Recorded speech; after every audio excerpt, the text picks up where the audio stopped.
একবার মাটির দিকে তাকাও, একবার মানুষের দিকে।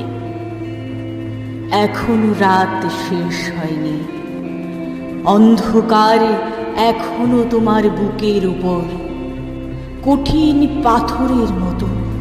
তুমি নিঃশ্বাস নিতে পারছো না। মাথার উপর একটা ভয়ঙ্কর কালো আকাশ এখনো বাঘের মতো থাবা উঁচিয়ে বসে আছে।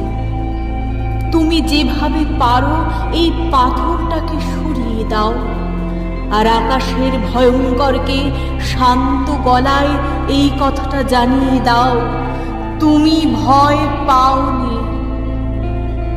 মাটি তো আগুনের মতো হবে যদি তুমি ফসল ফলাতে না জানো, যদি তুমি বৃষ্টি আনার মন্ত্র ভুলে যাও। তোমার স্বদেশ তাহলে